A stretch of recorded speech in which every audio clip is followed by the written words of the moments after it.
jam belajar udah habis ya, jadi udah boleh pulang. Nah, anak-anak ini bukannya pulang ya, mereka malah ada yang angkat tangan. Pak Guru, terhadap PR kah? Orang tuanya ibunya ngerasa udahlah, nggak usah terlalu kesana, nggak usah terlalu sekolah gitu kan. Tapi akhirnya dia kebantu karena ada banyak guru yang percaya sama dia. Akhirnya dia masuk ke SMP yang bagus, dan disitulah ada guru-guru yang ngebiayain dia, dan akhirnya sampai dia bisa kuliah di Amerika gitu ya. Jadi saya pas denger cerita dia, ngobrol sama dia, kayak ngelihat ya itulah peranan guru sebenarnya ya. The power of teachers, nggak cuma sekedar ngasih instruction, tapi juga changing lives atau mengubah hidup.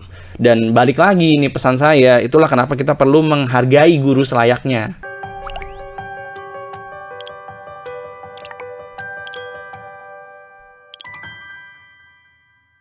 Halo Tribuners, selamat datang kembali di podcast EdTalk, sebuah inisiatif Tribun News dan juga Sekolah Education dalam mewadahi para pendidik, penggiat pendidikan dan juga orang tua untuk berdiskusi lebih dalam mengenai pendidikan di Indonesia.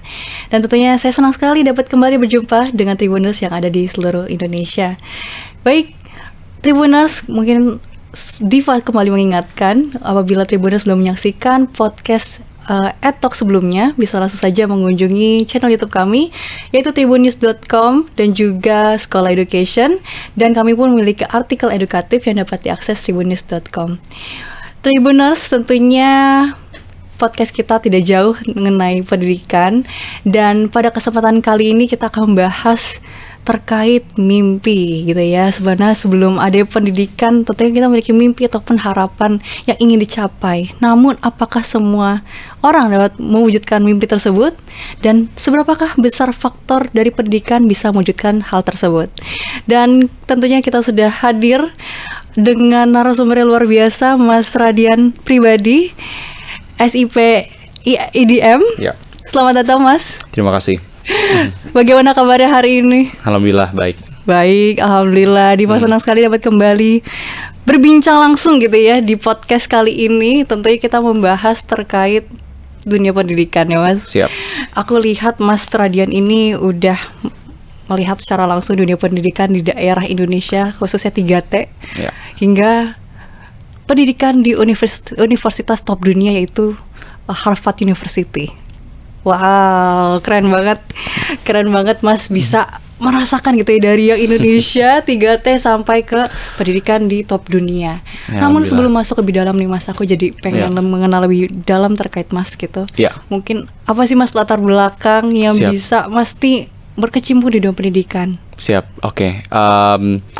Makasih ya Diva. Jadi saya Radian dan saya lahir di Jakarta, besar di Jakarta. Dan dulu kuliahnya itu S1 di Universitas Indonesia, dan jurusannya itu sebenarnya nggak ada hubungannya sama pendidikan ya. Nggak ada hubungan langsung sih, ada hubungannya tapi nggak ada hubungan langsung, yaitu dulu di ilmu politik. Gitu. Dan biasanya jarang ya kalau biasanya masuk ke anak-anak S2 pendidikan tuh kebanyakan dari psikologi. Nah ini aku beda sendiri dari ilmu politik gitu. Kenapa bisa dari ilmu politik ke pendidikan? Jadi waktu aku dulu S1, aku sering ikutan kegiatan namanya Model United Nations. Ini buat Tribuners atau teman-teman yang belum tahu. Jadi ada kegiatan simulasi sidang PBB. Jadi kita ya pura-puranya jadi diplomat lah gitu ya. Jadi kita nanti dikasih negara, terus pura-puranya kita harus memecahkan suatu masalah internasional gitu ya. Masalahnya bisa jadi masalah kemiskinan, bisa jadi masalah krisis imigran, banyak lah pokoknya masalah-masalah yang kita coba buat pecahkan. Ya semacam gabungan antara debat, diplomasi dan juga public speaking. Dan di situ aku ikutan MUN, sering tuh, termasuk salah satunya jadi delegasi UI juga. Bahkan aku pernah jadi delegasi resmi UI untuk ke Harvard gitu. Jadi bukan udah sekian kalinya ya? Iya udah pernah waktu itu kesana lah. Nah jadi sering ikutan MUN dan aku sadar kalau misalnya ikutan MUN tuh solusinya yang ditawarkan pokoknya masalahnya macam-macam, tapi selalu solusi yang ditawarkan tuh adalah pendidikan. Jadi kemana-mana tuh aku ketemu orang dari macam-macam negara, dari Eropa, dari Afrika, dari Asia, semuanya kita ngomongin masalah masalah macam-macam. Ujung-ujungnya ya udah, we have to strengthen education. Di situ aku jadi sadar, oh ternyata education tuh sepenting itu ya, karena cross cutting banget dari seluruh masalah-masalah yang penting di level global. Itu selalu salah satu solusinya adalah ya pendidikan, balik lagi ke pendidikan. Tapi aku nggak tahu apa-apa soal pendidikan, apalagi aku kan dari Jakarta ya, jadi kayak ya pendidikan di Jakarta kan relatif bagus ya. Jadi aku nggak ngerti kayak oke, masalah di pendidikan terutama di daerah-daerah yang lebih terpencil, lebih sulit itu gimana. Akhirnya di tahun ketiga aku kuliah, aku ikut yang namanya Gerakan UI Mengajar. Jadi Gerakan UI Mengajar ini kita dikirim buat ngajar selama 1 bulan di satu desa. Ya udah aku ikut tuh, dan akhirnya aku pergi ke Pangandaran, dan itu beneran change my life lah ya, mengubah hidup aku lah banget lah ya, karena kan ya biasanya dulu ikutan lomba-lomba gitu ya, pakai jas di ruang conference gitu kan. Ini bener-bener kayak di desa yang bahkan waktu itu kita nggak punya sinyal HP. Aku ingat banget karena itu masa-masa bulan Januari ya, jadi kita kan harus masukin kelas kan, daftar kelas kan. Jadi ada teman-teman yang kita naik ke bukit dulu cari sinyal supaya bisa dapat kelas gitu kan. Jadi aku disitulah ngajar kelas 3 SD, dan aku seneng banget ketemu anak-anak, dan aku seneng banget bisa ngajarin. Aku masih ingat tuh sampai sekarang hari aku ngajarin mereka tentang pecahan gitu ya, kayak hal sederhana kayak pecahan, tapi ketika mereka jadi ngerti ya sesuatu yang mereka tadinya belum ngerti, itu I think it's the most rewarding experience ya. Itu pengalaman yang salah satu pengalaman yang paling memuaskan lah di dalam hidup gitu ya. Kayak ngelihat anak-anak yang ngebantu anak-anak yang tadinya nggak tahu sesuatu jadi lebih tahu sesuatu. Wah, itu super rewarding. Jadi dari situlah aku kayak ngerasa oke, aku kayaknya pengen banyak belajar tentang pendidikan. Tapi kayaknya kalau misalnya 1 bulan masih kurang ya. Kayak 1 bulan tuh masih permukaan banget gitu kan. Jadi akhirnya aku memutuskan setelah lulus kuliah untuk daftar program Indonesia Mengajar. Gitu. Jadi dari situlah akhirnya dapat kesempatan untuk bisa mengajar selama 14 bulan di Pulau Yapen namanya. Pulau Yapen tuh di Provinsi Papua. Dan aku mengajar di Desa Sambrawai. Desa itu waktu aku di sana nggak ada sinyal, nggak ada listrik, nggak ada internet gitu. Jadi disitulah akhirnya punya kesempatan untuk ngajar di daerah yang benar-benar terpencil gitu. Jadi memang berawal Mas kuliah di jurusan ilmu politik hingga merasakan secara langsung ya terjun ke lapangan. Betul. Dari yang dekat-dekat gitu ya, Pangandaran terjangkau, itu udah merasakan kesulitan internet gitu ya. Langsung lah ke Papua Yapen. Dan itu so much jauh ya perbandingan sama kita di Jakarta ya. Jauh banget. Jadi dari situlah Mas jadi tertarik ya makin dalam terkait dunia pendidikan. Jadi kalau boleh cerita ya, waktu di Papua itu aku ngajar tuh SD. Jadi aku ngajar SD, dan ketika sampai di sana anak-anaknya tuh punya semangat belajar yang tinggi banget. Dan bahkan bisa jadi lebih dari semangat belajar aku dulu waktu aku SD ya. Jadi aku inget banget sampai sekarang aku ngajar tentang pokoknya aku lagi ngajar, dan hari itu selesai tuh. Jadi kan kita cuma sampai jam 12. Jadi aku ngajar sampai jam 12, terus selesai. Habis itu aku bilang, "Oke, jam belajar udah habis ya. Jadi udah boleh pulang." Nah, anak-anak ini bukannya pulang ya, mereka malah ada yang angkat tangan. "Pak Guru, terhadap PR kah?" gitu. Wah, kaget aku kan, kayak ya ada anak minta PR ya. Dulu kayaknya kalau di Jakarta udah pulang gitu kan. Kalau PR malah gitu ya. Malah kayak nggak ada PR udah diem lu gitu kan, jangan kasih tahu gurunya gitu kan. Tapi ini kayak, "Pak Guru, terhadap PR kah?" Oh ya udah, akhirnya aku tulis lah PR kan. Awalnya aku tulis ya udah 5 soal yang gampang-gampang aja lah gitu kan. 5 soal matematika tambah-tambahan kurang-kurangan yang gampang. Angkat tangan lagi. "Pak Guru, 5 soal saja kah?" gitu. Jadi kurang buat mereka. Akhirnya aku tambahin lagi deh jadi 10 soal. Ya udah nih udah 10 soal, silakan ya kerjain ya. Terus bukannya pulang, malah dikerjain on the spot. Jadi mereka langsung ngerjain. Terus habis itu langsung kasih ke aku. Jadi, "Pak Guru, saya sudah selesai, saya minta lagi kah?" Jadi semangat belajar mereka tuh tinggi banget. Mereka tuh punya daya ingin tahu yang luar biasa ya. Mereka pengen tahu tentang dunia. Tapi yang bikin aku sedih adalah ya walaupun semangat belajar mereka itu lebih tinggi dari aku waktu aku seumuran mereka, mereka tidak menikmati fasilitas yang sama. Mereka tidak memiliki jalur yang sama kayak aku, ya kan? Kayak aku nih dulu mungkin waktu usia mereka mungkin aku lebih malas-malasan lah ya dibanding mereka, nggak sesemangat mereka. Tapi ya karena alhamdulillah aku di Jakarta, jadinya aku bisa sampai di sini, sampai titik ini. Sementara kalau aku ngelihat mereka punya semangat belajar yang tinggi, sedih banget ya. Kalau misalnya mereka tuh nggak bisa mencapai cita-cita mereka. Karena aku juga ngelihat kayak mereka mau berangkat kuliah itu juga nggak tahu gitu kan.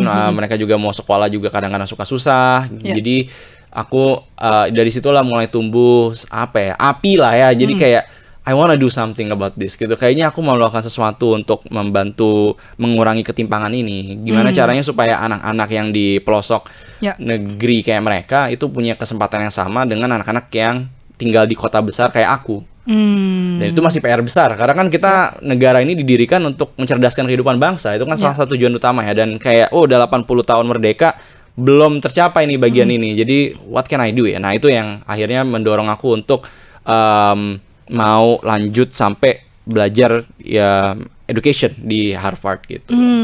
Oke, jadi berawal dari kesempatan mengajar di daerah 3T. Hal tersebutlah yang membuka keinginan Mas untuk belajar lebih dalam terkait pendidikan. Mungkin aku mau menanyakan lagi terkait tadi di Pulau Yapen ataupun anak-anak tadi ya belajar. Kalau dilihat memang mereka memiliki antusias gitu ya, kemudian juga ingin belajar, saya juga semangat belajar gitu ya. Lalu tadi Mas mengatakan bahwa ada keterbatasan akses. Apakah itu menjadi faktor penghambat mereka, Mas? Tentu, jelas. Jadi memang pertama dari segi fasilitas ya, tentunya ya. Dari segi fasilitas itu aku nggak bakal bilang menghambat, tapi menjadi tentunya itu nggak membuat mereka berhenti belajar ya. Tentunya itu membuat mereka tetap semangat belajar, mereka tetap datang ke sekolah. Tapi tentunya karena mereka datang ke sekolah dan mungkin nggak ada fasilitas yang cukup. Contoh paling konkretnya buku lah gitu. Jadi waktu itu aku kesulitan berarti di sana. Sebenarnya nggak sulit. Jadi sebenarnya perpustakaan tuh sekolahnya punya perpustakaan. Tapi kalau kita lihat buku-bukunya itu banyak buku yang bukan buat anak-anak. Gitu. Jadi waktu aku kesana, aku bikin inisiatif nih. Aku bilang ke kepala sekolah, aku niru Singapura sebenarnya. Kalau di Singapura itu kan yang aku tahu ya, mereka punya sebelum upacara bendera biasanya mereka ada membaca dulu sekitar 20 menit, 30 menit ya. Yang aku tahu ya, mungkin sekarang udah beda. Jadi aku bikin semacam inisiatif, Pak Kepala Sekolah boleh nggak pagi-pagi sebelum kita mulai sekolah, kita ada dulu di perpustakaan bebas membaca 30 menit. Jadi silahkan teman-teman, anak-anak nih bisa ke perpustakaan dan membaca bebas. Ya udah, kata kepala sekolah. Ya udah, akhirnya kita pagi-pagi satu sekolah tuh kita pergi tuh ke perpustakaan, aku buka pintunya, silakan membaca.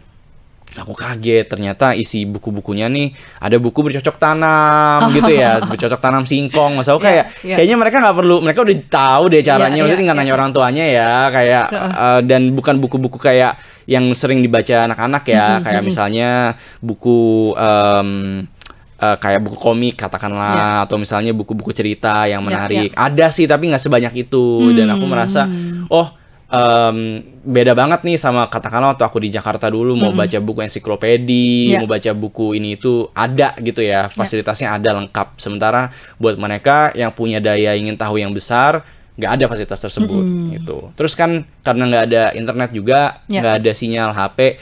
Beda lah kalau misalnya anak-anak yang mungkin kayak kita ini tinggal di kota kan tinggal Google ya, atau tinggal cari tahu aja kalau misalnya mau ada sesuatu yang kita nggak ngerti, apalagi sekarang ada AI gitu kan. Tapi pada saat itu ya mereka mau tanya kemana lagi ya kan, mereka mau tanya ke siapa lagi gitu. Jadi itu sih salah satu hal yang akhirnya menurut aku bukan hambatan ya, tapi friction ya. Jadi nambahin gesekan lah ya. Jadi mereka mau belajar tapi kok ada friction gitu ya, ada friksi yang akhirnya bikin mereka juga jadi tambah kesulitan.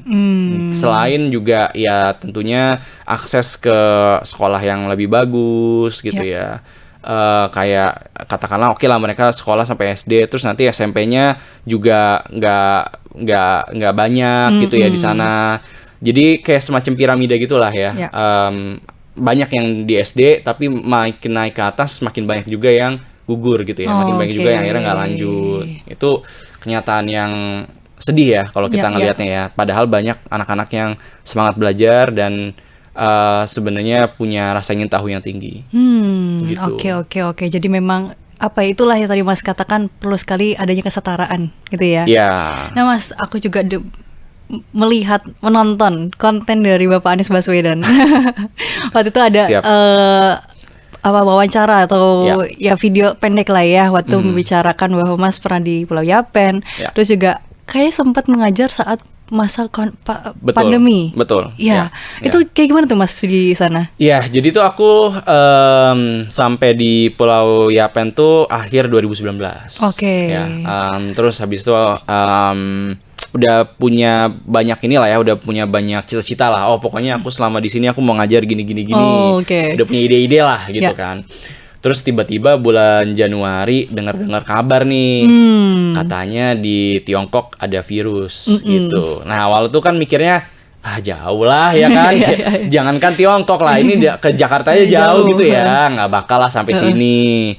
Tiba-tiba bulan Maret lockdown. Jadi bulan Maret, akhir Maret atau awal April tahun 2020 tuh lockdown, satu pulau ditutup. Jadi orang nggak boleh ada yang keluar masuk dari pulau itu. Dan sekolah juga ditutup. Wah. Gitu. Jadi aku sama teman-temanku kan, kita waktu itu ada 6 orang ya, ada timnya. Kita pusing nih, gimana nih kita sekolah ditutup. Ya udahlah, awalnya kita terima aja. Tapi kan lama-lama bingung juga ya, kayak aduh kasihan juga nih anak-anak. Karena pada saat itu instruksinya dari pusat adalah apa? Masih ingat nggak waktu itu? Lockdown, semuanya harus di rumah. Di rumah, dan akhirnya belajarnya pribadi, mandiri melalui daring. Gimana caranya belajar daring? Sinyal HP aja nggak ada, listrik nggak ada, iya kan? Jadi bayangin aja tuh, nggak ada listrik, nggak ada sinyal HP, nggak bisa. Bahkan aku nerima SMS tuh di desa itu nggak bisa, nggak ada sinyal, nggak ada internet. Gimana mau belajar daring, ya kan?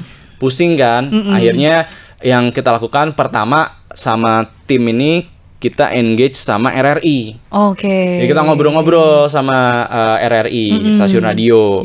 Ngobrol-ngobrol, akhirnya bikinlah mengajar melalui radio. Gitu. Akhirnya aku ngajar di radio. Terus aku inget banget, aku waktu itu ngajar matematika pecahan. Pusing banget nih kayak gini lah, ngobrol-ngobrol gini, ngajar pecahan gitu. Gimana coba, kan kalau misalnya teman-teman yang mungkin guru matematika ngajar kan, kalau ngomongin pecahan paling gampang ya pakai ini ya, visual ya. Betul. Pakai bikin pie gitu kan, atau pizza, terus kita bagi-bagi gitu kan. Gimana nih gitu. Akhirnya aku pakai inilah perumpamaan, katakanlah beli kue, pakai inilah ya perumpamaan khas di sana gitu ya. Katakanlah kita beli kue atau roti, terus rotinya kita bagi-bagi jadi 4, baru aku ambil 1, itu 1/4 gitu. Jadi berusaha lah gimana caranya supaya tersampaikan. Dan kalau boleh jujur, aku lumayan skeptis ya. Jadi aku sama teman-temanku waktu itu kita siaran radio, dan aku skeptis, emang ada yang dengerin? Iya kan? Emang masih ada yang dengerin radio gitu ya. Ternyata ada. Jadi temen aku ada yang akhirnya pulang ke kampungnya dia, dan ada anak yang bilang ke dia, Ibu guru, kita kemarin dengar ibu guru mengajar, kita belajar itu dengan ibu guru. Jadi ternyata bisa juga ya gitu. Walaupun pakai radio, ternyata bisa bermanfaat. Itu yang pertama. Nah, yang kedua yang aku lakukan tuh, aku beli sepeda. Jadi aku ke pasar, terus habis itu beli sepeda, dan aku di kampung itu akhirnya keliling-keliling rumah. Jadi aku bikin soal, terus PR lah ya, abis itu aku kasih ke mereka, aku suruh kerjain di rumah gitu. Dan ternyata mereka tuh seneng banget dikasih PR. Ya mirip kayak cerita yang tadi di awal ya. Jadi ada tuh satu anak yang aku kasih tuh PR, dia tuh kayak abis dapet Nintendo Switch lah. Kayak dapat mainan gitu ya. Jadi aku kasih PR, oke, Pak Guru terima kasih. Terus dia langsung pergi ke bawah pohon, terus dia ngerjain PR-nya tuh sambil kayak seneng-seneng gitu loh. Enjoy gitu ya, ngerjain PR loh padahal. Jadi aku di situ jadi ngelihat, mereka semangat banget, dan ketika mereka udah selesai mereka langsung ngumpulin, dan mereka juga berlomba-lomba. Saya nih nilainya bagus gitu. Jadi mereka sangat senang kita kasih PR, walaupun terbatas ya. Ya. Alhamdulillah kebantu juga tuh dengan keliling-keliling itulah. Jadi pakai sepeda datang ke rumah-rumah warga dan ngebantu gitu. Dan itu lakukan setiap hari. Iya, jadi aku biasanya kayak kasih PR, habis itu besoknya aku keliling lagi buat minta PR-nya gitu. Kadang-kadang juga ada inilah ya, karena kan nggak ada sekolahnya ditutup, jadi aku ngajar di rumah. Jadi aku datang ke rumah warga, terus habis itu di situ ada kelas lah buat keluarga di situ. Ayo kita belajar pakai ini juga, bawa papan tulis gitu kan. Terus kita belajar di rumahnya, dan anak-anak tuh antusias banget, dan orang tuanya juga sangat mendukung ya. Jadi kalau misalnya aku datang, Pak Guru, ini kita ada singkong gitu, dikasih singkong, kasih ikan gitu Pak Guru. Jadi mereka juga sangat menghargai ya, namanya pendidikan. Jadi aku pun merasa sangat di welcome oleh masyarakat di Desa Samberawai pada saat itu. Wah, kayak seru banget yang dengernya aja kayak wow, seru banget ya, gimana perasaannya guru mengajar tapi anaknya excited, bahkan sangat menikmati. Betul, dan anak-anak ini juga punya intelijensi yang sangat tinggi ya. Jadi salah satu teori dari Harvard tuh, dari Profesor Howard Gardner, namanya multiple intelligence theory ya. Aku sebelum berangkat ke Papua tuh ada pelatihan kan di Indonesia mengajar, dan ya udah kita belajar tentang ini multiple intelligence. Kalau misalnya anak tuh punya, ya namanya orang intelijensi nggak cuma masalah kayak matematika, tapi ada macam-macam. Salah satunya natural intelligence. Waktu aku sampai di sana, aku diajak jalan sama salah satu anak di sana. Kita jalan di samping pantai, terus anak ini bilang, Pak Guru, kitong nih kalau misalnya naik perahu ke laut gitu kan, kitong nih nanti harus melihat pohon ini, terus dia gambar diagramnya di atas pasir. Ini anak kelas 5 SD loh. Akhirnya aku sadar loh, ini sebenarnya yang dilakukan itu trigonometri. Iya kan? Jadi kayak dia tuh anak-anak di sana, walaupun mereka fasilitas terbatas, tapi karena mereka dekat dengan alam, jadi mereka punya natural intelligence yang tinggi. Kayak misalnya mereka bisa naik perahu ke tengah laut dan mereka tahu caranya pulang. Orang kayak aku dari kota nyasar sih, bisa hanyut lah ya kalau misalnya naik perahu ke sana. Jadi aku pas di sana bener-bener menyadari, melihat itu ya. Oh, mereka nih sebenarnya sangat-sangat cerdas dan pintar. Cuman tadi itu masih belum terfasilitasi ya. Jalannya belum kebuka untuk mereka untuk mencapai potensi terbaik mereka. Wah, gitu. Ya. Mungkin aku mau ada satu pertanyaan lagi nih Mas. Siap. Terkait masih perihal tadi pengalaman Mas untuk di daerah 3T. Ada apa sih Mas pelajaran terbesar yang Mas dapatkan setelah tinggal dan mengajar di sana? Yang pertama, orang tua dan masyarakat itu sangat mendukung pendidikan ya di mana-mana gitu ya. Di waktu di sana tuh ada salah satu jadi gini, aku waktu di Desa Samberawai itu pada bulan Januari aku ikutan musyawarah rencana pembangunan musrembang. Jadi kan ada yang namanya dana desa, itu bisa dibangun untuk apa aja kan. Akhirnya aku ngobrol lah sama petetua-tetua di desa, dan akhirnya mereka sepakat, ayo kita gunakan dana desa ini untuk bangun perpustakaan. Nah, tapi kan setelah itu ada COVID, sehingga seluruh uang yang dipakai buat bangun perpustakaan ini jadinya dialihkan ke COVID. Iya, betul. Nah, itu aku sempat sedih juga nih, sempat putus asa kan. Duh, gimana nih? Batal dong kita padahal anak-anak ini kan yang tadi aku bilang ya, mereka terbatas banget nih fasilitas untuk baca buku yang emang mereka sukai gitu. Akhirnya aku sempat agak putus asa sampai tiba-tiba ketemu masyarakat di sana. Jadi aku ikutan, kan pas COVID tuh gara-gara sekolah tutup nggak tahu ngapain, akhirnya ikutan klub sepeda lah. Kalau teman-teman ingat dulu ya, pas zaman COVID kan kita suka banget naik sepeda. Benar-benar. Ternyata di sana ada pengusaha, kenalan sama pengusaha yang dia ternyata mau donasi buat perpustakaan ini. Pak Guru, sudah kita buatkan gitu. Akhirnya ketemu lagi, terus habis itu aku juga ketemu sama ada orang di pemerintahan, dan ternyata mereka punya komunitas namanya Mari Berbagi. Nah, komunitas ini itu tuh suka banget untuk kegiatan sosial. Pas mereka dengar soal aku mau bikin perpustakaan, sudah kita kumpulkan buku-buku, nanti kita sumbangkan ke sana gitu. Terus ngobrol juga dengan Pak Kepala Desa, Pak, ini udah ada yang mau donasi, udah ada yang mau kasih buku, kira-kira bisa nggak ya di desa, di balai desa dipakai untuk perpustakaan. Terus Pak Kepala Desa, iya sudah Pak Guru, gunakan saja itu nanti ruang di balai desa. Jadi ada ruang dikasih khusus buat perpustakaan gitu. Wow. Perpustakaan sama mungkin kantornya Pak Kepala Desa juga ya. Jadi akhirnya walaupun dana yang buat perpustakaan ini nggak ada, tapi karena kerjasama berbagai pihak, terus juga orang tua murid juga antusias pas aku cerita bahwa oh ini ada perpustakaan, wah Pak Guru kita dukung. Akhirnya tetap jadi tuh perpustakaan. Jadi dari situ aku sadar, oh pendidikan itu sebenarnya adalah upaya bersama-sama ya. Jadi bukan upaya satu aktor aja, bukan upaya dari pemerintah aja atau upaya dari kepala sekolah atau guru, tapi ini kita kolaborasi, gotong royong lah ya antara berbagai macam lapisan masyarakat gitu. Dan di situ aku bener-bener pegang banget nih, oh kalau misalnya mau bikin suatu perubahan yang transformasional, itu harus bisa menginclude sebanyak mungkin pihak. Dan ternyata ini dikonfirm pas aku di Harvard. Jadi aku di Harvard ngambil kelas namanya Transformation Education Leadership.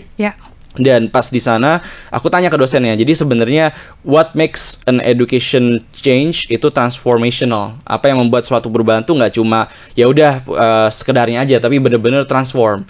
Jawabannya adalah kita harus bisa menginclude semua stakeholder. Bagaimana suatu perubahan itu harus inklusif dan melibatkan seluruh stakeholder yang ada. Jadi nggak cuma guru atau ini aja ya, nggak cuma guru atau kepala sekolah, tapi juga harus ada di situ orang tua murid, komunitas, dan juga private sector gitu ya. Kayak tadi kan ada pengusaha yang donasi. Nah itulah, jadi dari situ jadi semacam pelajaran kecil bahwa oh iya pendidikan itu sejatinya adalah usaha gotong royong gitu. Oh, menarik gitu sekali. Jadi nggak berarti kan kalau kadang kita pendidikan, pemerintah nih. Ternyata nggak harus begitu ya, bisa terwujud ternyata. Betul. Wow, dan tadi keren banget. Jadi bahwa keberhasilan pendidikan siswa tentunya perlu ada dukungan secara stakeholders di sekelilingnya gitu ya. Wow. Nah Mas, tadi Mas udah cerita-cerita soal bagaimana Mas mengajar gitu ya di mana pelosok Indonesia. Sekarang aku mau mengajak Mas ngobrolin soal bagaimana Mas berkuliah di Harvard nih. Ini menarik banget Mas. Apalagi Mas tadi ilmu politik, terus kemudian mengajar gitu, hingga akhirnya memutuskan saya melanjutkan kuliah di Harvard tentunya di bidang pendidikan. Boleh sedikit ceritain nggak Mas? Iya, jadi emang itu ya, aku setelah pulang dari Indonesia Mengajar itu, setelah pulang dari Papua benar-benar terpantik ya, kayak oke, I wanna do something about this gitu ya, tentang inequality, ketimpangan pendidikan. Ya, itu juga yang membuat aku mendaftar di Harvard University, khususnya di program Education Leadership lah gitu. Jadi nama panjang programnya Education Leadership, Organizations and Entrepreneurship. Fokusnya emang ke melatih calon-calon pemimpin pendidikan. Nggak calon juga sih, karena ternyata ada juga teman sekelas aku yang emang dia kepala sekolah gitu. Udah menjadi profesi udah jadi ya, bahkan ada yang udah bikin NGO. Ada teman aku yang dia bikin NGO di Kolombia, dan fokusnya itu adalah ngebantuin namanya One Classroom Schools. Jadi ternyata mirip tuh kayak kita. Mereka juga banyak keterbatasan dan banyak juga sekolah-sekolah yang cuma satu ruangan aja gitu. Ya di kita juga banyak yang kayak gitu ya. Jadi satu sekolah cuma satu ruangan, dan dia fokus ke sana gitu. Jadi ketemu sama orang-orang yang ternyata emang mau melakukan sesuatu lah untuk change things gitu. Jadi pas daftar Harvard itu aku mikirnya oke, aku mau belajar banyak tentang pendidikan, terutama karena background aku kan bukan pendidikan ya dulu ya. Jadi pengen tahu nih lebih lanjut kira-kira apa sih yang bisa kita perbuat gitu ya, apa sih dasar-dasar teorinya, dan gak cuma teori ya, tapi apa aja sih yang jadi evidence atau bukti dari cara mengubah pendidikan, cara supaya kita bisa punya sistem yang lebih baik gitu. Itu yang membuat aku termotivasi lah untuk mendaftar ke Harvard. Selain juga karena ya aku yakin lah Harvard itu kan salah satu universitas terbaik ya di dunia ya. Yang masuk ke sana kan mungkin juga nggak cuma mahasiswanya doang, tapi juga dari faculty membernya, dosen-dosennya, tenaga pengajarnya, itu kan juga yang top-top lah gitu kan. Kalau masalah kurikulum menurut aku seluruh dunia tuh bisa sama lah. Kita mau ngomongin materi ajar yang ada di Harvard, di sini juga bisa kita akses gitu. Jadi nggak perlu jauh-jauh ke sana. Tapi kan orang-orangnya itu ya, orang-orangnya itu yang mungkin nggak mudah untuk ditemui. Jadi ya udah aku daftar ke sana gitu. Wow, jadi Mas berkuliah di Harvard kurang lebih 1 tahun ya? Iya. Nah Mas, setelah Mas mendalami nih pendidikan gitu ya, kemudian juga bertemu dengan relasi yang luar biasa gitu ya, ada nggak sih Mas pandangan Mas yang mungkin merubah pandangan Mas terkait pendidikan di Indonesia setelah melakukan kuliah di Harvard University? Tentang pendidikan di Indonesia. Sebenarnya ya, Indonesia itu menjadi salah satu case positif. Jadi kemarin itu aku kaget juga ya, karena aku ngambil kelas namanya Education Policy Analysis, International Education Policy Analysis. Jadi kita meng-compare lah sistem-sistem pendidikan dari seluruh dunia. Nah, Indonesia itu menjadi salah satu case study yang positif malah. Gitu, karena kita ini pertama ya, kita udah berhasil mengexpand akses dasar ke pendidikan secara masif. Jadi dulu pas zaman Presiden Soeharto sempat ada kebijakan SD Impres namanya. Mungkin di sini teman-teman yang ada juga yang kuliah, yang SD dulu di SD Impres ya. Dan itu tuh pernah diteliti, ternyata memberikan dampak yang positif nih untuk orang-orang yang masuk ke sana. Dan bahkan yang meneliti itu juga sampai menang Nobel Ekonomi ya gitu. Jadi emang dia melihat ternyata SD Impres tuh bisa seberdampak itu. Nah, kemudian salah satu hal yang kemarin tuh kita juga pelajari banyak adalah upaya Indonesia untuk melakukan reform dari segi kurikulum.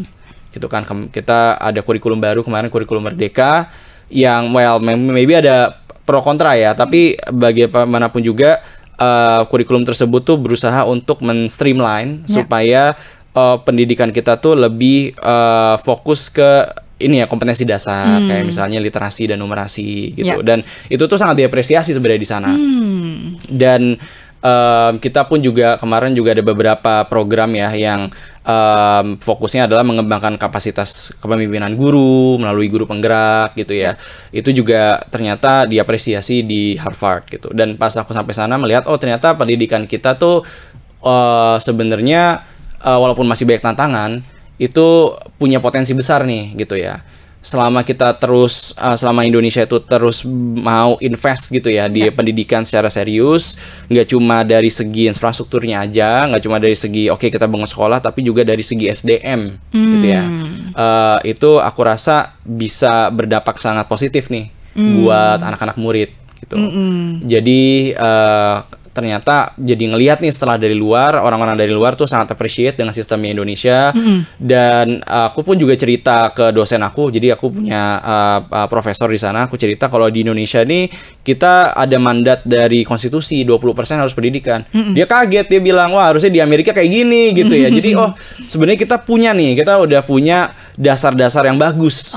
Tinggal gimana ngembangin ke depannya supaya beneran efektif, beneran menjangkau mereka yang paling membutuhkan gitu. Jadi sebenarnya upaya yang dilakukan oleh pemerintah ini sudah bagus ya untuk memperbaiki situasi pendidikan saat ini gitu ya. Iya, tentu maksudnya nggak sempurna ya. Tentu juga masih ada udah ada upayanya kurang ya.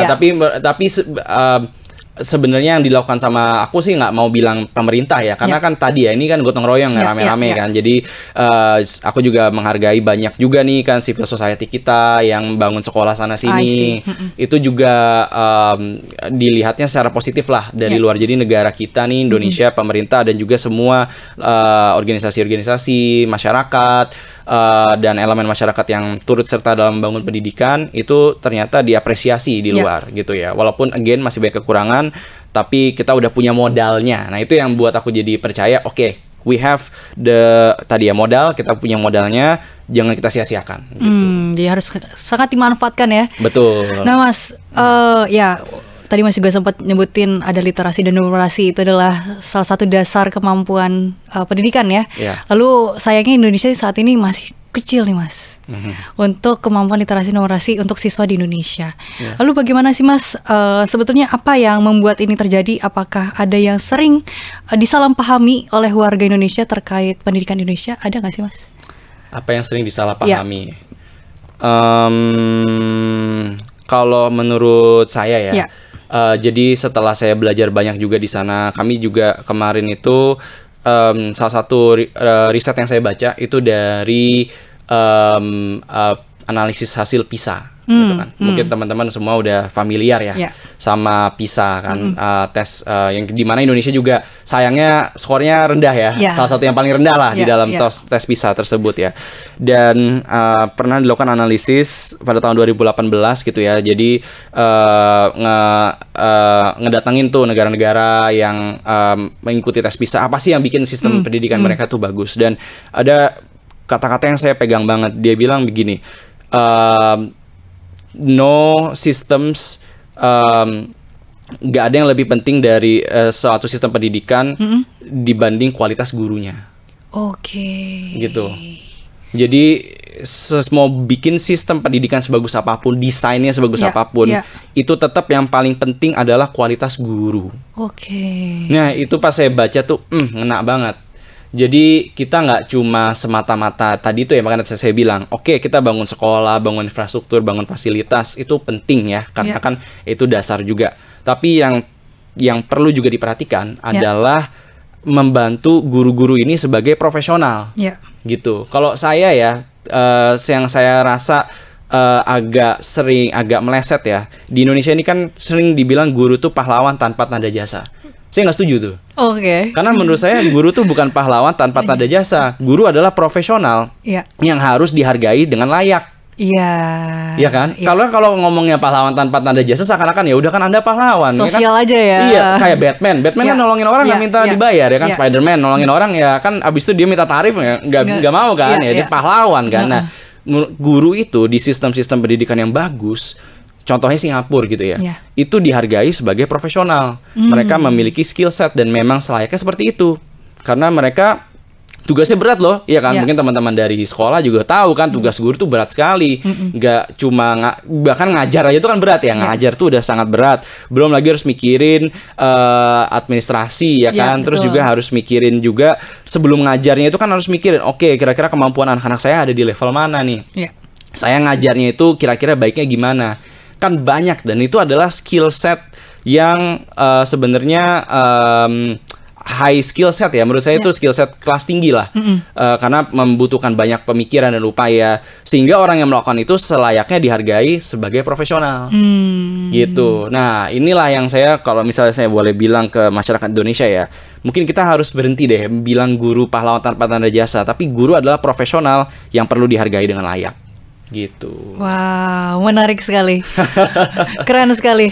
Wow, betul sekali. Jadi memang guru ini adalah tentunya menjadi salah satu ujung tombak. Betul. Untuk pendidikan Indonesia. Benar, tadi itu ya, maksudnya kita kemana aja, ya hasil dari penelitian PISA dari seluruh dunia, ya paling penting kualitas guru. Dan kalau misalnya masih ada guru yang katakanlah mereka untuk bisa hidup basic needs-nya aja nggak terpenuhi, gimana mereka mau ngajar dengan baik ya kan? Jadi itulah yang saya rasa perlu jadi perhatian besar ya, gimana caranya supaya guru-guru ini bisa dihargai dengan baik, gitu. Dengan selayaknya, gitu. Oke Mas, thank you. Ini keren banget sih, membuka perspektif baru. Hopefully ini jadi pandangan baru ya untuk Tribuners yang menyaksikan. Tadi Mas sudah buka perspektif ya terkait soal guru gitu ya, bahwa ini sebagai ujung tombak pendidikan Indonesia. Mungkin aku mau mulai mengajak Mas ke pertanyaan yang menjadi tema besar dari episode kali ini Mas, dimana aku bertanya di awal, apakah semua anak Indonesia ini hari ini memiliki kesempatan yang sama untuk berhasil atau mewujudkan impiannya, harapannya gitu ya. Jika belum, apa sih Mas faktor yang paling membedakan kesempatan yang dimiliki setiap anak? Karena kita tahu tadi Mas sebutin ada kesenjangan fasilitas, mungkin kesempatan, baik yang di Indonesia di bagian Jakarta atau Pulau Jawa hingga di timur, Indonesia Timur, seperti itu Mas. Tentu jawabannya tidak ya. Tidak semua anak Indonesia menikmati kesempatan yang sama, kesempatan yang setara, sangat tidak. Dan kita masih punya PR yang besar sekali ya di dalam sistem pendidikan kita ini untuk menjamin kesetaraan tersebut. Jadi gini, Mbak, jadi aku tuh mikirnya memang sistem pendidikan kita tuh, sistem pendidikan yang bagus dan ideal itu seperti pipa ya. Pipa, jadi orang masuk gitu ya, masuk dari TK gitu kan, masuk dari TK, habis itu ada pipa panjang sampai katakanlah dia S1 gitu ya, atau S2 atau bahkan S3 gitu ya. Dia masuk ke pipa itu, terus habis itu dia bisa keluar di S1 gitu ya. Dan kalau bisa kan pipa yang bagus tuh pipa yang nggak bocor, ya kan, pipanya itu bisa masuk terus sampai ke akhir, semuanya airnya teralirkan lah ke ujung sana. Masalahnya sistem pendidikan kita itu bocor. Jadi pipanya itu sayangnya banyak banget bolong-bolongnya. Jadi mungkin kita secara pendidikan dasar SD itu bagus. Mungkin bukan bagus ya, tapi lebih tepatnya oke lah, terfasilitasi gitu ya. Kalau kita pergi ke banyak daerah-daerah, tapi pipanya tuh mulai bocor di SMP dan SMA ke atasnya. Mulai bolong, mulai banyak akhirnya banyak yang keluar, akhirnya banyak yang sampai ke SMA tuh tinggal sisa sekian persen, dan apalagi yang ke kuliah gitu ya. Jadi makin ke sana makin sedikit lah proporsi yang akhirnya terdidik atau merasakan fasilitas pendidikan gitu lah ya. Itu yang akhirnya membuat aku pun juga jadi mikir, ini nih yang sayang sekali nggak dinikmati oleh banyak anak-anak di Indonesia. Aku atau Mbak Diva mungkin atau teman-teman dari sekolah itu kan kita ya alhamdulillah ya bisa menyicipi pipa tersebut sampai akhir gitu ya, dari SD, SMP, SMA. Tapi ternyata banyak di teman-teman kita yang ada di pulau-pulau yang terpencil katakanlah, atau murid-murid yang aku ajar dulu. Ya mereka bisa sekolah di SD, tapi apakah mereka bisa lanjut sampai SMP, SMA atau kuliah ya belum tentu, ya kan? Selain karena nggak adanya gedung atau fasilitas, ya nggak ada juga tenaga pengajarnya di sana, tenaga pendidikannya gitu. Dan kami pun juga sempat bikin analisis ya, waktu itu di Harvard, aku dan teman-teman tuh kita bikin analisis tentang kenapa tantangan di daerah kayak di Papua gitu ya, itu kekurangan guru banget. Karena nggak ada supply-nya gitu ya. Jadi ini masalahnya kayak masalah ayam dan telur gitu ya. Di sekolah itu mereka kekurangan guru. Tapi at the same time nggak ada juga supply gurunya gitu. Kenapa nggak ada supply guru? Karena nggak ada sekolahnya gitu ya. Karena sekolahnya sedikit. Jadi yang masuk ke sana pun juga sedikit gitu ya. Dan aku juga merasa ya terutama di daerah-daerah kayak di Jawa, Jakarta gitu kan, menjadi guru itu kan bukan profesi impian ya sayangnya ya. Karena tadi itu balik lagi karena mereka nggak dihargai dengan layak. Ya kan. Coba deh kalau misalnya ada anak-anak yang paling pintar dulu di kelasnya Mbak Diva deh, yang ranking 1, maunya jadi apa sih? Ya dokter. Ya, iya kan, bukan mau jadi guru kan? Ya jadi keren-keren lah. Bener. Pokoknya. Tapi gini, justru ini yang aku dapatkan ketika aku ke Harvard ya, aku ngobrol sama teman-teman dari Singapura. Mereka guru. Dan aku tanya, jadi guru tuh di Singapura prestigious job nggak sih? It is prestigious job. Gitu. Di sana tuh kamu jadi guru itu gajinya oke. It's a good life gitu ya. Jadi kalau jadi guru tuh nyaman. Dan aku tanya, kalau kamu pinter, terus kamu mau jadi guru, orang tua kamu dukung nggak? Bangga nggak sama kamu? Wah bangga lah gitu. Dan kalau di kita nih, katakanlah nih, misalnya Mbak Diva, nilainya dulu di sekolah semuanya 100 gitu ya. Terus bilang ke orang tua, aku mau jadi guru. Apa kata orang tua kira-kira? Iya kan? Iya, kemungkinan besar kan kayak kamu nggak mau coba jadi dokter, kan? Atau jadi apa gitu kan? Jadi lawyer atau akuntan gitu kan?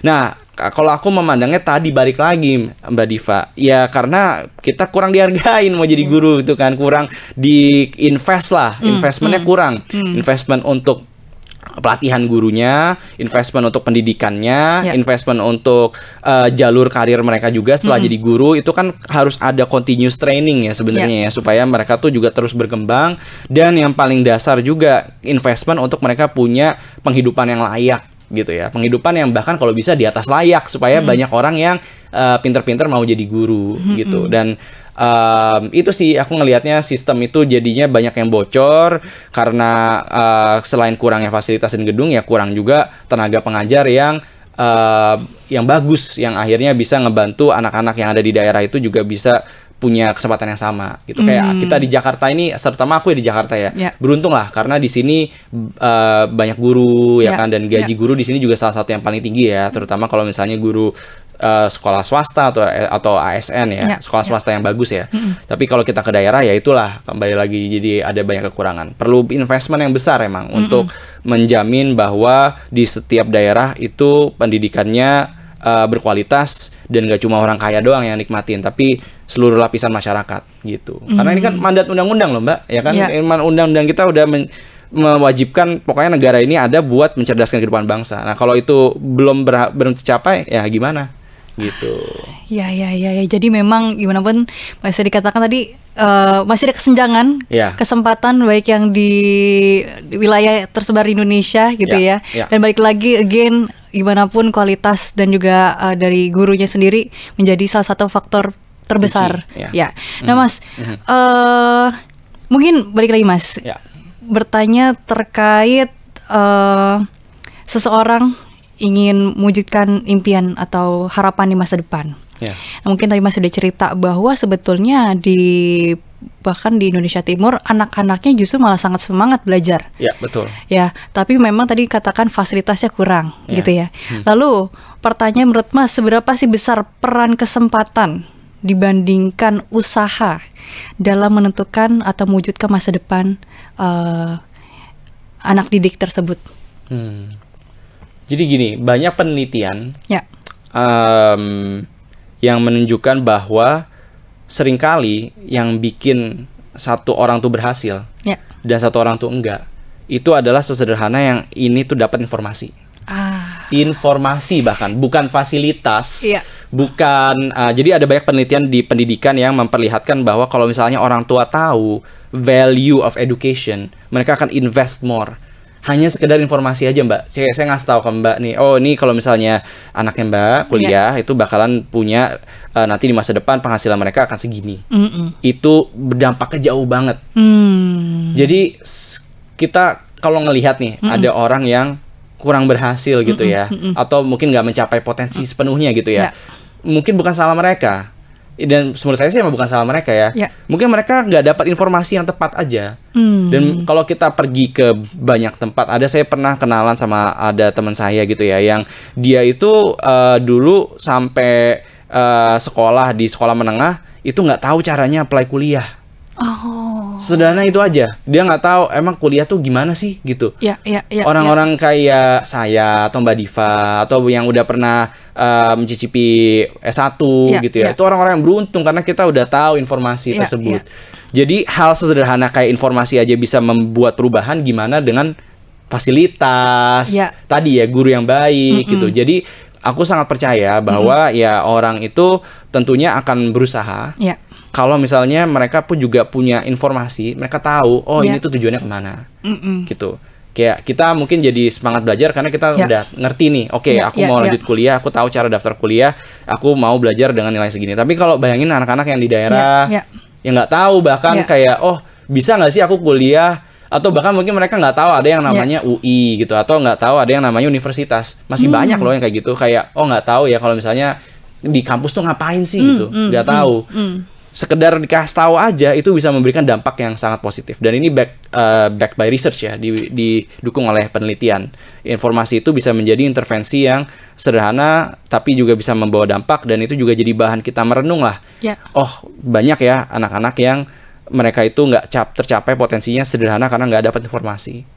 Wow, gitu. Even hanya informasi pun itu sudah menjadi kesempatan ya. Betul. Untuk mereka aja berusaha tentunya itu penting, namun dengan ada kesempatan, fasilitas, apalagi kualitas guru itu jauh lebih powerful ya Mas. Balik lagi tadi kayak kenapa orang mau usaha ya, karena ada informasi. Katakanlah nih kalau teman-teman yang baca One Piece gitu kan, katakan Luffy nih nggak tahu ada yang namanya One Piece, ngapain dia berusaha ya kan? Tapi kan dia tahu, ada yang namanya One Piece gitu kan. Dia cari terus dia dapat informasi, katanya ada di Grand Line, katanya ada di Raftel, jadi dia terus berusaha kan. Kalau dia nggak dapat informasi, ya udah mungkin dia jadi ini aja kan, tukang mancing atau ngapain lah gitu ya.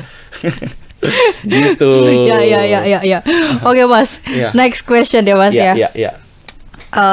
Mas kan pernah melihat yang tadi cerita Mas yang balik lagi ke daerah 3T ini nih gitu ya. Mas melihat lingkungan pendidikan di sana bagaimana, kemudian juga Mas pernah ke Harvard, kemudian juga ketemu orang-orang hebat, mereka juga memiliki sistem pendidikan yang berbeda-beda. Tadi ada yang Singapura, mungkin negara-negara lain gitu ya. Tentunya memiliki lingkungan pendidikan yang lebih maju gitu ya.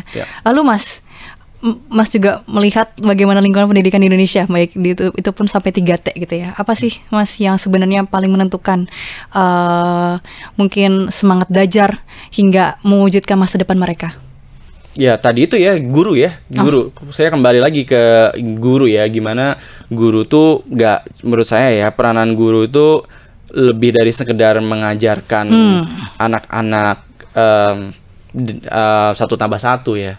Tapi guru tuh adalah figur yang bisa mengubah hidup anak-anak ini. Gitu ya. Kayak guru yang bagus, guru yang bisa menanamkan kepercayaan diri ke anak-anaknya, guru yang bisa membuat anak-anaknya ini berani bermimpi, ya kan? Nggak cuma ngerjain soal doang, tapi juga jadi tahu, oh sebenarnya kita tuh ngerjain ini untuk apa. Guru yang pandai storytelling gitu ya, atau bahkan sederhana guru yang peduli ketika ngelihat ada anak muridnya yang kesulitan, dibantu, dikasih katakanlah dibeliin seragam. Ada salah satu teman saya, dia dulu tinggal di desa di Jawa, dan dia itu pokoknya dari keluarga yang bener-bener struggling banget lah gitu ya, bener-bener dari keluarga yang susah banget gitu ya. Dan dia itu dulu mau pergi sekolah aja, mau pergi ke SMP aja tuh mungkin orang tuanya ibunya ngerasa udahlah nggak usah terlalu kesana, nggak usah terlalu sekolah gitu kan. Tapi akhirnya dia kebantu karena ada banyak guru yang percaya sama dia. Akhirnya dia masuk ke SMP yang bagus, dan disitulah ada guru-guru yang ngebiayain dia, dan akhirnya sampai dia bisa kuliah di Amerika gitu ya. Jadi saya pas denger cerita dia, ngobrol sama dia, kayak ngelihat, oh ya itulah peranan guru sebenarnya ya. The power of teachers, nggak cuma sekedar ngasih instruction, tapi juga changing lives atau mengubah hidup. Dan balik lagi ini pesan saya, itulah kenapa kita perlu menghargai guru selayaknya, gitu ya. Karena ya kita tahu lah, guru di Indonesia masih belum dihargai dengan layak, masih belum diapresiasi dengan layak, dan ini perlu jadi perhatian kita semua untuk memperhatikan, oh guru ini harus punya penghidupan yang bagus, dan di satu sisi juga kita dukung mereka sebagai profesional, dikasih pelatihan, dikasih training, dikasih ketika mereka mau jadi guru juga kita kasih pendidikan yang bagus, gitu kan. Itu yang menurut saya bisa jadi game changer atau pembeda untuk Indonesia ke depannya. Kalau misalnya kita bisa mastiin kita punya guru-guru yang berkualitas dan tersebar di seluruh Indonesia. Gitu. Menarik. Jadi balik lagi Mas, itu kan sistem ya untuk kedepannya, terutama untuk profesi guru kedepannya. Lalu kalau dengan siswanya sendiri Mas, mungkin Mas melihat dari lingkungan pendidikan di luar sana gitu ya, ada nggak sih Mas yang mungkin bisa kita praktikkan bersama di sini? Harapannya besar tentunya generasi muda Indonesia ini kedepannya bisa mewujudkan Indonesia lebih baik.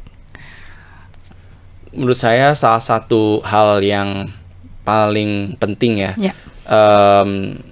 Ini ada kaitan sama sistem ya, karena tentunya kita juga harus mastiin kalau misalnya anak-anak tuh datang ke sekolah nggak perlu pusing mikirin perutnya mereka, atau nggak perlu pusing mikirin mereka harus bantuin kerja orang tuanya gitu ya. Itu pertama. Jadi asumsikan ada anak-anak yang sudah ke sekolah dan sudah nggak mikirin itu lagi gitu ya. Maka menurut saya yang paling penting untuk para siswa itu adalah mempertahankan rasa ingin tahu mereka, curiosity mereka, ya kan? Karena saya nggak tahu sama Mbak Diva ya, saya pun juga pernah mencicipi sekolah negeri gitu kan, dan masih ada kesan ketika datang ke sekolah tuh ya kita ngafalin aja, jadi mesin penghafal gitu ya, jadi mesin kayak ya udah kita harus ngafalin ini kan, tapi kita nggak pernah bertanya lebih lanjut. Ini buat apa sih? Betul. Iya kan? Kayak kita belajar trigonometri ini buat apa sih gitu kan? Ini kita belajar sejarah deh. Saya suka banget sejarah. Tapi saya belajar sejarah tuh independen lah. Jadi saya baca-baca buku sendiri. Tapi kalau kita belajar dulu saya deh ya. Saya belajar sejarah di sekolah kok kayak cuma hafalan nama tokoh sama tahun. Padahal kan sejarah lebih dari itu ya. Sejarah itu kan tentang bagaimana kita bisa sampai di sini. Maknanya tuh apa sih? Kayak makna kemerdekaan tuh apa sebenarnya? Apa yang kita korbankan sampai akhirnya kita bisa merdeka gitu kan. Dan kenapa ada orang-orang yang rela untuk mati untuk kita merdeka gitu. Contohnya ya. Jadi lebih dari sekedar Soekarno dulu ke sini, ada perjanjian apa Linggajati lah, tapi apa maknanya? Nah, itu yang saya rasa masih kurang kita rasakan ya. Dan rasa ingin tahu tuh harusnya dirawat sebaik-baiknya karena supaya anak-anak nih belajar nggak cuma sekedar buat ngejawab ujian, tapi membuat mereka jadi manusia yang lebih baik dan juga menjadi warga negara yang lebih baik juga. Gitu. Karena kan sebenarnya kalau kita lihat ya, sekolah itu kan pabrik warga negara. Bener nggak? Iya kan? Dan kita nih mau bikin negara demokrasi yang sehat, maka pabriknya juga harus sehat, ya kan? Kayak mau bikin gedung yang bagus, pabrik batanya harus bagus nih, bikin bata yang bagus. Nah, kalau misalnya pabrik warga negaranya itu bisa menghasilkan masyarakat yang kritis, masyarakat yang bisa memaknai lebih lanjut. Nah, itu kita bisa juga jadi negara yang lebih baik gitu. Jadi kalau menurut saya berangkatnya itu dari rasa ingin tahu. Kenapa sih kita belajar ini? Kenapa sih harus tahu tentang teori-teori ini gitu kan? Kenapa kita harus belajar tentang apa di fisika atau di kimia? Untuk apa sih? Gitu. Jadi salah satu hal yang saya belajar juga, sebenarnya bapak saya sendiri sih. Jadi bapak saya tuh dulu pernah ikutan program exchange ke Amerika, dan guru kimianya tuh bertanya ke siswanya waktu SMA. Guru SMA nih ya. Kenapa sih kita belajar kimia? Kalau menurut Mbak Diva kenapa? Wah, pertanyaan berat itu. Kenapa? Even saya pun juga akan bingung, mikir dulu apa ya Top of mind-nya apa? Kenapa belajar kimia? Ya, mengerti mungkin kimia-kimia yang ada di sekitar kita. Nah, jawaban dia tuh kayak gini. Supaya kamu bisa menjadi konsumen yang baik. I see. Real kan? Kerasa kan? Iya simple kan? Ya. Simple kan? Bener kan? Bener. Karena semua hal yang ada di kita kan kimia nih ya kan? Bahan-bahan kimia semua kan? Supaya kita jadi konsumen yang baik, kita ngerti gitu kan? Walaupun kamu ujungnya nggak jadi chemical engineer gitu atau jadi chemist gitu kan? Tapi minimal kita tahu nih sebenarnya barang-barang tadi ya mirip lah yang dibilang Mbak Diva kan. Nah, itu yang aku rasa masih kurang lah di Indonesia ya. At least dari pengalaman aku sendiri lah. Dulu aku belajar kimia ya udah hafalin aja nih rumus-rumus sambungan-sambungan apa gitu kan. Jadi ya cuma buat ujian doang. Tapi andai kata nih yang namanya belajar itu berangkat dari curiosity, berangkat dari dunia nyata. Itu aku rasa anak-anak lebih termotivasi. Balik lagi yang tadi kan kita udah omongin kan, informasi akan menghasilkan motivasi dan usaha, ya kan. Kalau misalnya mereka tahu nih kayak mereka di-inspire bahwa ini nih tadi kimia supaya jadi konsumen yang lebih baik, atau misalnya kamu belajar fisika supaya kamu ngerti nih alam semesta atau apa gitu. Aku rasa mereka pun juga akan lebih termotivasi buat belajar. Wow, gitu. Simple ya sebenarnya ya. Dengan reason itu pun membuat mereka lebih penasaran, mau belajar. Bener. Jadi nggak perlu pakai disuapin gitu bahasa kasarnya ya. Nggak perlu perlu dipecut lah. Iya kan. Mereka udah mau belajar sendiri, jadi ngerti alasan dibalikin itu apa. Gitu. Hal menarik mungkin bisa para guru nih, pendidik yang menyaksikan itu bisa menjadi pembuka kelas gitu ya, bahwa pembelajaran itu ada why-nya ya, ada reason-nya gitu ya. Betul. Ya menarik. Bahkan kayak aku juga sempat kebetulan merasakan tadinya SD swasta, tiba-tiba SMP negeri. Cukup kaget kayak, guru masuk, rangkum. Masih umum ya. Bahkan aku pernah disuruh ngerangkum buku paket matematika. Waduh. Kayak mohon izin Ibu, ini tinggal copy paste ya Bu ya. Belajar menulis itu ya. Iya, gambarnya, bulatnya benar-benar diperhatikan hanya sampai situ. Tapi balik lagi, hanya hafalan. Ya ujung-ujungnya kita lupa sih gitu tentu. Ya. Karena nggak berangkat dari rasa ingin tahu kan. Betul. Jadi nggak masuk juga ke deep learning ya. Betul. Pembelajaran yang bermakna. Betul. Well, Mas, nggak terasa nih kita udah sampai di ujung gitu ya. Dari perbincangan kita mungkin sebagai penutup nih Mas, mungkin balik lagi tentunya dengan tema utama kita. Jadi untuk anak-anak Indonesia yang saat ini sedang berjuang meraih mimpi gitu ya, di tengah berbagai keterbatasan yang mereka saat ini hadapi, apa sih Mas yang pesan mau disampaikan kepada mereka? Jadi aku pengen sampaikan aja pesan buat teman-teman, jadilah kolektor kegagalan ya. Jadi aku pun dulu sebenarnya kalau boleh jujur ya, walaupun sekarang aku udah lulus dari Harvard, aku tuh dulu waktu SMA ranking 30 dari 33 gitu. Jadi I'm not bukan yang ranking 1 gitu ya, bukan yang paling bagus nilainya di sekolah gitu kan. Mungkin kalau aku dulu kembali ke masa sekolah terus aku bilang, kamu ntar bakal kuliah di Harvard, gile lu gitu. Mungkin aku bakal bilang kayak gitu ya. Jadi kalau menurut aku sebisa mungkin kita coba untuk melakukan sesuatu yang kita tuh juga takut ngelakuin gitu. Do something that you're afraid of gitu. Kayak misalnya ikutan lomba, ikutan kegiatan-kegiatan. Coba misalnya kalau misalnya kamu ngerasa orang yang introvert atau kamu nggak berani buat ketemu orang, cobalah buat ikut organisasi. Karena aku pun juga dulu gitu ya, aku dulu orangnya ngerasa kayak aku kayak suka takut untuk bicara depan umum, tapi ya udah coba buat ikutan lomba speech gitu. Cobalah untuk melakukan segala sesuatu, bahkan kalaupun kamu banyak gagal, kamu sering gagal di banyak hal, itu jadi pelajaran yang berharga. Karena kita jadi tahu, oh ini doesn't work, ini tuh nggak bisa. Kalau misalnya katakanlah, oke, aku masih malu-malu nih untuk public speaking. Tapi kalau kita maju ke depan, terus ngomong jadi ngerti, oh kayaknya kalau misalnya kita maju ke depan, terus kita ngomong, terus kita bukannya kayak gini nggak bagus. Oke, berikutnya aku bisa coba buat pakai yang lain. Dan itu semua baru akan kejadian kalau kita mencoba gitu. Jadi jangan takut gagal, karena aku sering banget ketemu banyak orang yang mereka nggak mau mencoba atau melakukan sesuatu karena ya simply takut gagal aja. Padahal sebenarnya kegagalan itu not that bad gitu ya. Kalau kita udah ngerasain gagal, oh ternyata oke tuh masih hidup gitu ya. Unless kamu mau loncat dari ini ya, dari pesawat, nah itu hati-hati, jangan. Tapi kayak maksudnya kegagalan-kegagalan yang kira-kira masih bisa kamu tolerir gitu ya. Itu cobain aja untuk kamu kumpulin sebanyak-banyaknya supaya jadi tahu apa yang bekerja, what works, what doesn't work, dan kita pun juga bisa tumbuh dan berkembang gitu sih. Jadi jadilah kolektor kegagalan, jangan takut gagal, karena dari situlah kita jadi nggak takut gagal dan mau untuk terus mencoba dan bertumbuh gitu. Thank you Mas Sip. Radian Terima atas kasih. kesempatan kali ini, seru banget obrolannya. Terima kasih. Wow, jadi memang untuk Tribuners yang menyaksikan, untuk terutama yang adik-adik ya, Iya. jangan ragu gitu, kalau ada kesempatan coba dulu aja. Betul. Kalau gagal nggak masalah gitu ya. Iya. Justru malah kolektor kegagalan gitu Ya. ya. Karena justru orang yang kolektor kegagalan itu artinya tuh tanda dia udah nyoba banyak. Ah, Kalau orang nggak punya koleksi kegagalan, aku curiga nih. ya. Kayaknya antara dia jago banget, dia nggak Iya. pernah gagal, which is Iya. unlikely, atau dia emang nggak pernah nyoba gitu. Iya. Jadi kalau kamu punya banyak nih koleksi kegagalan, itu Iya. bagus. Karena kamu udah sering nyoba dan kamu jadi banyak belajar. Wow. Gitu. Ya. Seru banget obrolannya tadi, banyak banget kita ngobrolin perspektif Mas Radian, bagaimana tadi dari daerah 3T gini ya. Ya. Kemudian juga sampai bagaimana pembelajaran yang Mas dapatkan gitu ya dari Harvard University. Ya. Balik lagi tadi aku mungkin sedikit highlight, gimana pun usaha tentunya perlu didukung dengan kesempatan, Ya. fasilitas hingga kualitas guru gitu ya. Ya.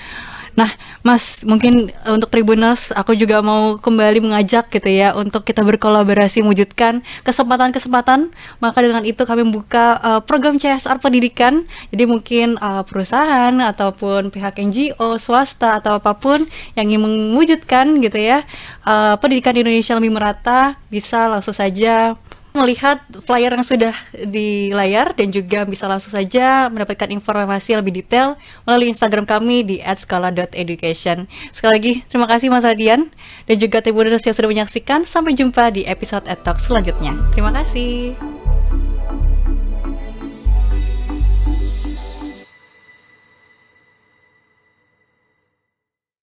Terima kasih sudah nonton. Jangan lupa like, subscribe, dan share ya.